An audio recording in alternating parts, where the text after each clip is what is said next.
रागवता कुणालाही येतो, त्याच्यात विशेष काय आहे? पण आलेला राग ओठातून बाहेर न पडणं हे अतिशय महत्वाचं आहे. एवढं जरी 4 महिन्यात आपलं जमलं,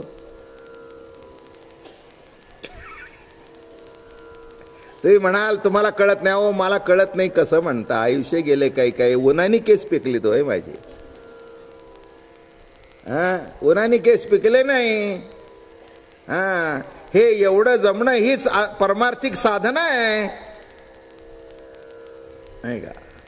तो प्रधान मोठा हुशार राजा बिघडला होता. तो म्हणते सरकार मिरवणुकीचं सगळं गोंधळ होऊन जाईल. पाठीवर थाप टाकली. प्रधान चटकन उडी टाकली, का टाकली, उद्या ये भेट.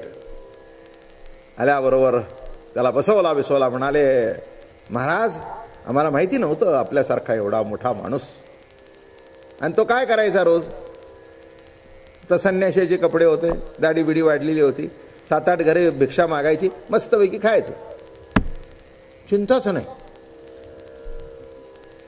बरं का? तुम्हाला भाकरी कमवण्याकरता राबावं लागतं, त्याला चिंताच नाही. ठराविक 4 घर फिरायची, हुशार होता तो. या आळीला 1 दिवस, त्या आळीला 1 दिवस, त्या आळीला 1 दिवस. त्यामुळे कुणाला भाकरी वाढायचं जड सुद्धा. 7-8 भाकऱ्या यायच्या, दणकून खायचा, काही करायचं नाही, काही नाही. मग आपला काय थोडंसं हरी म्हटलं न म्हटलं, झोपत होता मात्र भरपूर.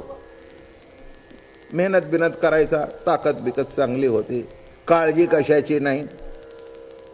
इतकी ताकद, हत्ती बसवला. मग ते म्हणाले बाबा काल तुमचे काही घडलं ते अलौकिक आहे, आणि आम्हाला आमची लाज वाटली, मान आमची लाजेने खाली गेली की एवढा मोठा संन्यासी आणि भीक मागून खातोय. उद्यापासून आमच्या दरबारमध्ये जो मुदबकखाना आहे तिथे जायचं आणि 12 वाजता तुम्ही जेवण करायचं. झालं बाबा, झालं. पहिल्या दिवशी या या या या संन्यासी वा या पहिल्या पंक्तीला, बरं का? आणि त्याला तिथे टाईम होता ना 12 ते 1. तर त्या 12 ते 1 मध्ये जायचं. पहिला 4-5 दिवस नीट झालं. दुसऱ्या दिवसात 8 दिवस झाल्यानंतर तिथले म्हणाले अहो तुम्हाला काय एवढं घाई आहे का? ही रांग लागली त्यानं, उद्या तुम्हाला काय, जरा थांबा की. असं करत करत करत करत त्या प्रधानांनी बरोबर शिकवलं होतं. पहिले 8-10 दिवस न वाढा, मग वाढूच नका. मग याला आता भीक मागायची सवय संपली. आईत कळलं का तुम्हाला?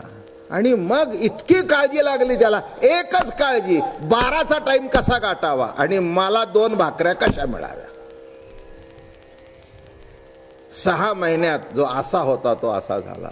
मग त्याला बोलवलं. काय हो म्हणले, या इकडे. ते तुम्ही हत्ती बसवला होता ते काय? ते म्हणले आता कुत्र सुद्धा बसायचं नाही.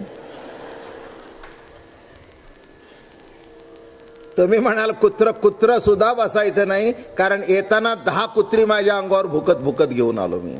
ते म्हणले कारण काय? त्याला कारण तुम्ही म्हणाले. मी कोणत्याही आशेत अडकलो नव्हतो, कोणत्याही मोहात अडकलो नव्हतो. तुम्ही मला मोहात अडकवलं आणि कमजोर केलं, माझी मानसिक शक्ती खलास करून टाकली.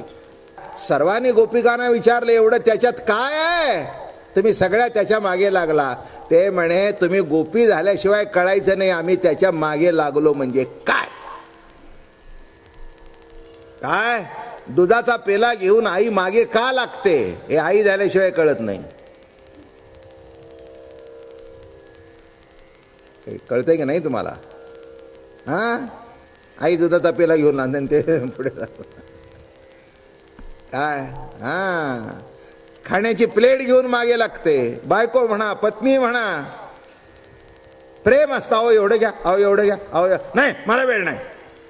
मग तिथे जाऊन कॅन्टीन मधलं शिळं खाईल.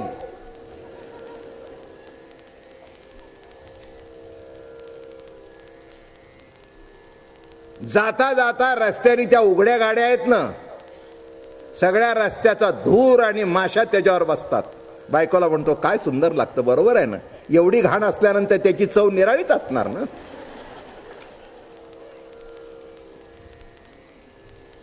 नाही का? पेट्रोलचा धुराचा जर त्याच्यावर असा थर चढला तर त्याची लज्जत काही निराळीच आहे. आणि एकाने मला सांगितलं, महाराज तुम्हाला तत्व कळत नाही, जे गरम असतं ना ते चांगलंच असतं. का बाबा, काय सांगावं, कशा करता सांगतो, नीट लक्षात घ्या. सहवासाची उत्कंठा हे प्रेमाचं वैशिष्ट्य आहे बरं का. उत्कंठा नसेल तर संपलं. गोपिकांना उत्कंठा होती, कै तो स्वामी भेटेल, कै हे बिरडे फिटेल, युगाहुनी वडील निमिषमानी. युगापेक्षाही फार अंतर घडला, एक निमिष सुद्धा युगापेक्षा जास्ती मानत होत्या. एक सांगू का, गवळींना विचारलं की वियोग आणि संयोग किती, ते म्हणे पापणी लावते ना, बंद होते हा वियोग आणि उघडते हा संयोग. आणि पुढे म्हणाल्या, खरं सांगू का, आम्हाला आता असं वाटायला लागलंय की आमच्या जीवनामध्ये ही पापणी वैरीण होऊन आली. काय प्रेम बोलतो बघा, ज्या सत्पुरुषांचे विचार आहेत, काय गोड हो. आम्हाला असं वाटलं की ही पापणी जी आहे ना वैरीण होऊन आली, ही एवढी तरी बंद होते, असं वाटतं त्याच्याकडे एकटक बघत उभं राहावं. आणि पापणी मध्ये आली की असं वाटतं ही आमच्या जीवनामध्ये पापणी नव्हे वैरीण आहे. शारीरिक शक्ती जशी आहे तसं कोणी मला विचारेल की महाराज नामस्मरण करून काय भेटेल, आणि एक सांगतो, प्रेम सुद्धा मानसिक शक्तीच देतं. अहो या बायका आताच्या सोडून द्या. पूर्वीच्या काळामध्ये ह्या सुना ज्या लहान पोरी येत होत्या ना, त्या नवऱ्याच्या पाठबळावरच घरात राहत होत्या, नाहीतर अशक्य होतं. खाष्ट सासू भेटली की नाही, या जुन्या बायकांनी अनुभवला असेल. भयंकर सासवा त्रास द्यायच्या, अतिशय खाष्ट. देवाने का त्यांना असं केलं काही मला माहितीच नाही, पण अशी ते खाष्ट सासवा. इथे बसलेला कोण नाहीत, 70 वर्षाच्या मागची गोष्ट आहे.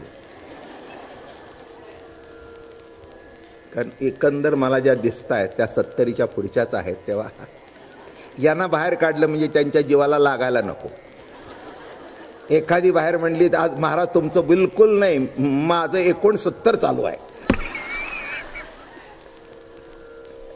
काय म्हटलं, लक्षात ठेवा बरं. आताचा काळही बदलला, आता कोणी तशी सून सापडतही नाही ताप्यात. आलं का लक्षात? पण पूर्वीच्या काळी हे होतं बरं का. इतक्या सासूचा धाक तिला. मग तुम्ही म्हणाल ती कशी दिवस काढत होती. मग जेव्हा विषय नाजूक आहे, मग पतीची गाठ पडायची, अगं जाऊ दे ग, एवढं काही मनावर घेऊ नकोस, अगं चालतं. तिला सुद्धा तिच्या सासूने असंच केलं होतं, म्हणून तिची परतफेड तुझ्याकडून बोलते ही, असू दे, वाईट वाटून घेऊ नको. करता हळूहळू त्याच्यातून ती बाहेर पडत जाते. लक्षात ठेवा, ते सुद्धा काय सांगतोय विषय इकडे तिकडे गेलेला नाही आहे, नीट लक्ष देऊन ऐका. त्याच्या प्रेमाचा आधार होता म्हणून तिने दिवस काढले. बोलणं कळलं का? काय म्हणजे प्रेम, किती ताकद आहे प्रेमात. मग ती म्हणते, हो हे बघा तुमच्या घरी पहिल्या आलं तेव्हा अवघड होतं. हो अवघड होतं सगळंच, पण तुम्ही होता ना माझ्या मागे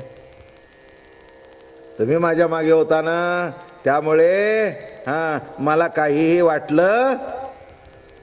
मी प्रेमाची ताकद सांगतोय, आणि प्रेमाची ताकद ही मन माणसाचं पुष्ट करतं, कष्ट करतं, ताकद देतं. एवढंच लक्षात ठेवा.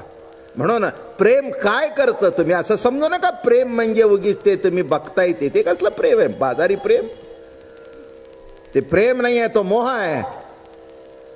गफलत करू नका मोहामध्ये आणि प्रेमामध्ये. ते सर्वस्वाचा त्याग करायला तयार असतं ते प्रेम असतं.